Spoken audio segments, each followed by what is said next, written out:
عشق صحابہ نعرے سے نہیں عمل سے ثابت ہوتا ہے۔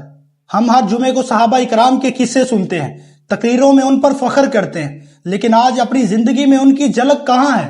یقین کریں صحابہ اکرام صرف طریق کا حصہ نہیں، وہ ایک مکمل رول ماڈل تھے۔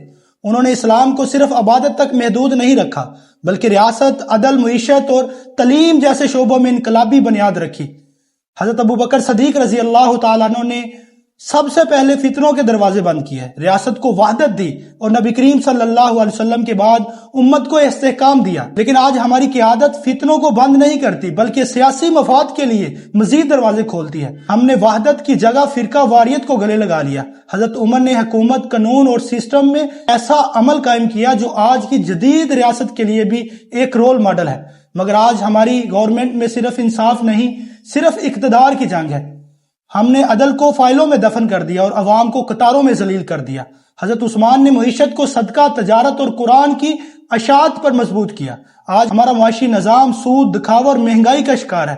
ہم نے زکوٰۃ کو چھپا لیا اور دولت کو فخر کا زیور بنا لیا۔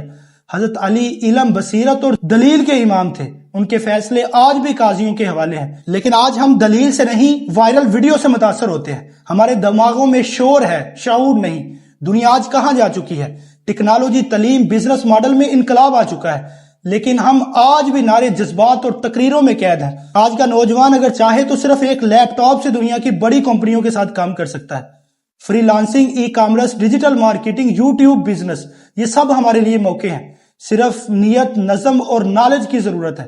مگر یاد رکھو، اگر ہم صرف صحابہ اکرام کے نعرے لگاتے رہے اور ان جیسا کچھ بھی نہ کیا تو ہم صرف جذباتی سامعین بنیں گے، امت کے معمار نہیں۔ اب وقت ہے کہ نبی کریم صلی اللہ علیہ وسلم اور صحابہ کے طرز زندگی کو صرف درود اور قصے تک محدود نہ رکھیں، بلکہ ان کے ویژن، حکمت اور عمل کو اپنی زندگی کا حصہ بنائیں۔ یہی اصل عشق رسول ہے، یہی حقیقی محبت صحابہ ہے کہ ہم ان کے مشن کو اپنائیں اور اس امت کو پھر سے اٹھنے کا راستہ دکھائیں۔